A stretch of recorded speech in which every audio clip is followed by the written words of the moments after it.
Black CEO denied service at bank. 10 minutes later, she fires the entire branch team. The bank lobby hummed with the usual midday bustle. Keyboards clacking, quiet conversations, the occasional beep of the ticket dispenser. Then a sharp voice cut through the noise. "I'm sorry, but I can't assist you without an appointment."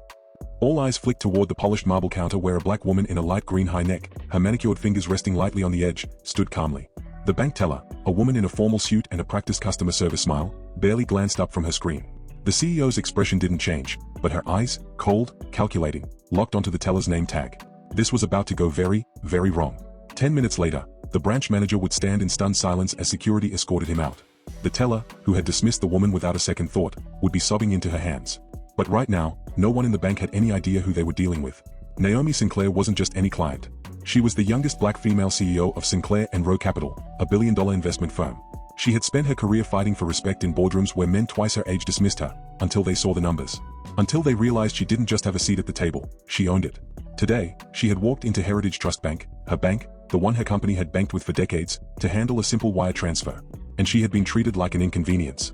The teller, Denise, according to her badge, barely looked up from her monitor.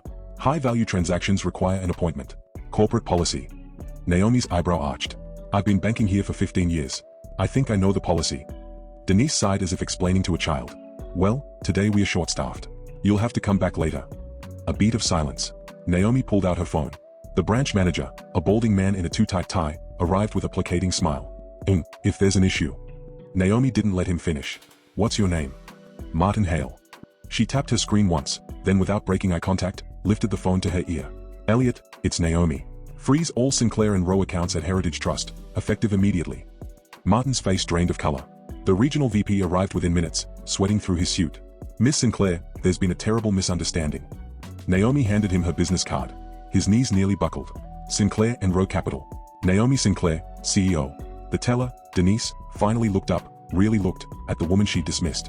The sharp, unamused gaze. The way the bank's top executives were now tripping over themselves to apologize. Her stomach dropped.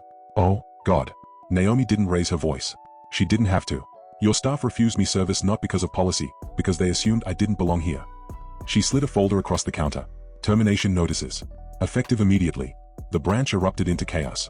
Outside, Naomi took a slow breath, the midday sun warm on her face. Her assistant hesitated. "Was that necessary?" Naomi smiled. "Every bit of it. Because some lessons had to be taught the hard way." If this story moved you, don't forget to like, share, and subscribe for more powerful short stories that inspire, challenge, and stay with you.